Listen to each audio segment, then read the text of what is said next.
Baik, Assalamualaikum warahmatullahi wabarakatuh. Waalaikumsalam. Warahmatullahi wabarakatuh. Nah, kan kami dari kelompok 8 yang beranding berkatakan Baitul Alwan, Hanif Sakif Anwar, ya tulisannya Tipo ya maaf, lalu Billy, Nazam Fakiruddin. Nah, pada kesempatan kali ini kami dari kelompok 8 ingin menjelaskan dan memaparkan materi mengenai judul materi yang berjudul tanggung jawab sosial atau perusahaan atau bisa disebut CSR ya, mungkin bahasanya begitu.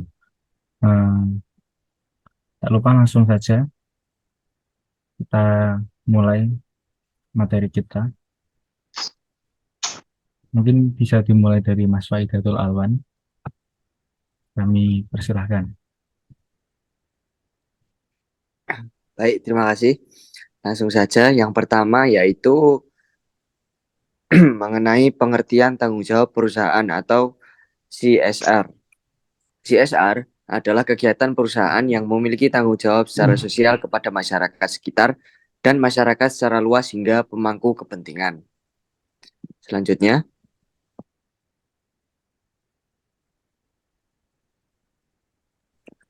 jenis-jenis CSR.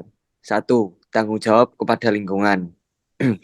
Tanggung jawab lingkungan merupakan pilar tanggung jawab sosial perusahaan yang berakar pada pelestarian alam.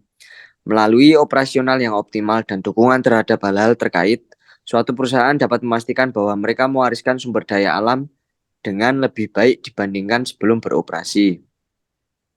Yang kedua yaitu tanggung jawab etis. Tanggung jawab etis adalah pilar tanggung jawab sosial perusahaan yang berakar pada tindakan yang adil dan etis. Yang ketiga, tanggung jawab filantropis.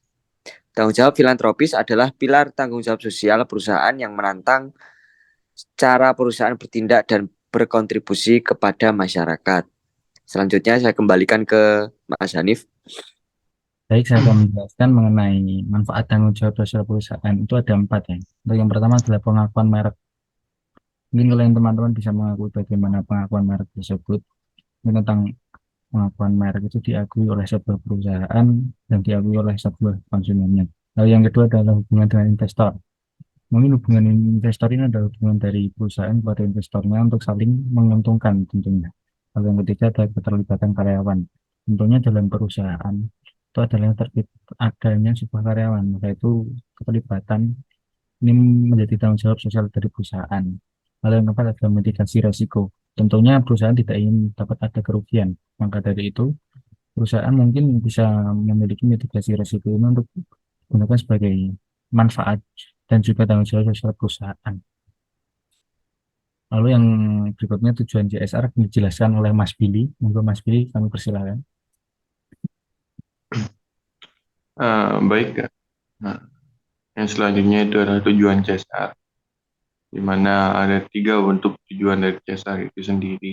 Yang pertama itu menjaga nama baik perusahaan. Yang kedua, ikut menjaga kestabilan lingkungan sekitar. Yang ketiga itu menjaga hubungan baik dengan investor dan konsumen. Lanjut, contoh dari CSR itu sendiri. Yang pertama, CSR ini datang dari tiga bidang. Yang pertama itu ada bidang ekonomi, di mana dalam bidang ekonomi itu bentuknya itu ada pengembangan UMKM, kedua pemberian modal, ketiga penyuluhan strategi perdagangan. Terus yang kedua itu ada bidang pendidikan. Yang pertama itu pemberian beasiswa, kedua seminar pendidikan, dan ketiga itu dana subuh gratis. Dan bidang terakhir itu adalah bidang kesehatan.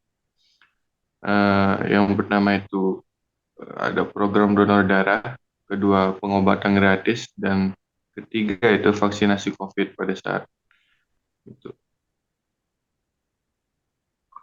Salah satu kata dari Albert Einstein itu mengatakan cobalah untuk tidak menjadi orang yang sukses, melainkan menjadi orang yang berharga. Mungkin saya kembalikan ke Mas Hanif.